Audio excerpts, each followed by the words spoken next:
Pride and Prejudice, Chapter 57. The discomposure of spirits which this extraordinary visit threw Elizabeth into could not be easily overcome, nor could she for many hours learn to think of it less than incessantly. Lady Catherine, it appeared, had actually taken the trouble of this journey from Rosings for the sole purpose of breaking off her supposed engagement with Mr. Darcy. It was a rational scheme, to be sure, but from what the report of their engagement could originate, Elizabeth was at a loss to imagine, till she recollected that his being the intimate friend of Bingley, and her being the sister of Jane, was enough, at a time when the expectation of one wedding made everybody eager for another, to supply the idea. She had not herself forgotten to feel that the marriage of her sister must bring them more frequently together, and her neighbours at Lucas Lodge, therefore, for through their communication with the Collinses, the report, she concluded, had reached Lady Catherine, had only set that down as almost certain and immediate, which she had looked forward to as possible at some future time. In revolving Lady Catherine's expressions, however, she could not help feeling some uneasiness as to the possible consequence of her persisting in this interference. From what she had said of her resolution to prevent the marriage, it occurred to Elizabeth that she must meditate an application to her nephew, and how he might take a similar representation of the evils attached to a connection with her she dared not pronounce. She knew not the exact degree of his affection for his aunt, or his dependence on her judgment, but it was natural to suppose that he thought much higher of her ladyship than she could do, and it was certain that in enumerating the miseries of a marriage with one whose immediate connections were so unequal to his own, his aunt would address him on his weakest side. With his notions of dignity, he would probably feel that the arguments, which to Elizabeth had appeared weak and ridiculous, contained much good sense and solid reasoning. If he had been wavering before, as to what he should do, which had often seemed likely, the advice and entreaty of so near a relation might settle every doubt and determine him at once to be as happy as dignity unblemished could make him. In that case, he would return no more. Lady Catherine might see him in her way through town, and his engagement to Bingley of coming again to Netherfield must give way.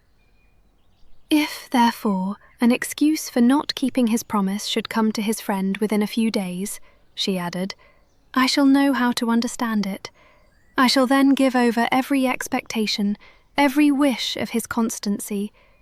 If he is satisfied with only regretting me, when he might have obtained my affections and hand, I shall soon cease to regret him at all. The surprise of the rest of the family, on hearing who their visitor had been, was very great, but they obligingly satisfied it with the same kind of supposition which had appeased Mrs. Bennet's curiosity, and Elizabeth was spared from much teasing on the subject.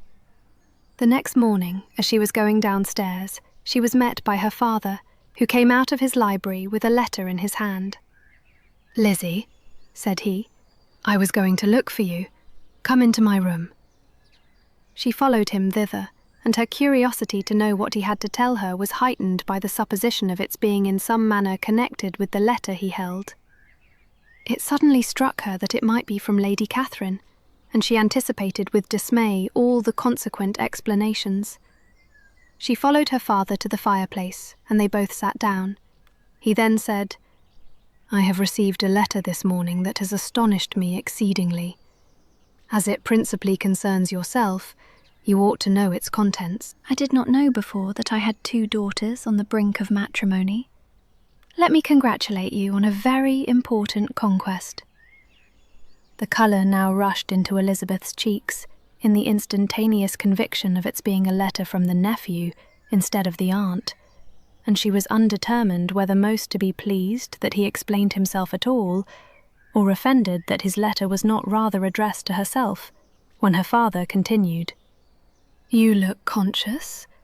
Young ladies have great penetration in such matters as these, but I think I may defy even your sagacity to discover the name of your admirer. This letter is from Mr. Collins." "From Mr. Collins? And what can he have to say?" "Something very much to the purpose, of course.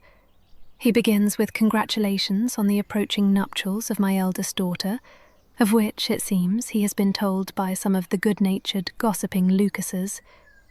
I shall not sport with your impatience by reading what he says on that point. What relates to yourself is as follows. Having thus offered you the sincere congratulations of Mrs. Collins and myself on this happy event, let me now add a short hint on the subject of another, of which we have been advertised by the same authority. Your daughter Elizabeth, it is presumed, will not long bear the name of Bennet, after her eldest sister has resigned it, and the chosen partner of her fate may be reasonably looked up to as one of the most illustrious personages in this land. Can you possibly guess, Lizzie, who is meant by this? This young gentleman is blessed, in a peculiar way, with everything the heart of mortal can most desire: splendid property, noble kindred, and extensive patronage. Yet, in spite of all these temptations, let me warn my cousin Elizabeth and yourself of what evils you may incur by a precipitate closure with this gentleman's proposals, which, of course, you will be inclined to take immediate advantage of. Have you any idea, Lizzie, who this gentleman is? But now it comes out. My motive for cautioning you is as follows. We have reason to imagine that his aunt, Lady Catherine de Bourgh, does not look on the match with a friendly eye. Mr. Darcy, you see, is the man. Now, Lizzie, I think I have surprised you.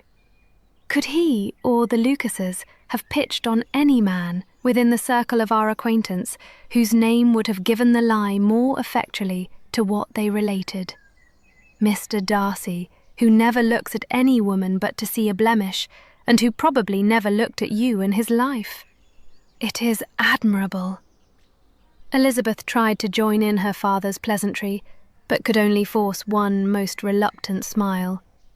Never had his wit been directed in a manner so little agreeable to her. Are you not diverted? Oh, yes. Pray read on. After mentioning the likelihood of this marriage to her ladyship last night, she immediately, with her usual condescension, expressed what she felt on the occasion.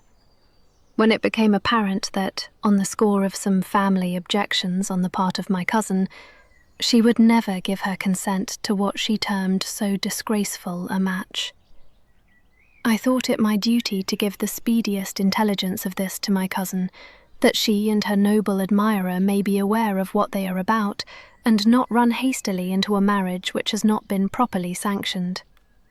Mr. Collins, moreover, adds, I am truly rejoiced that my cousin Lydia's sad business has been so well hushed up, and am only concerned that their living together before the marriage took place should be so generally known.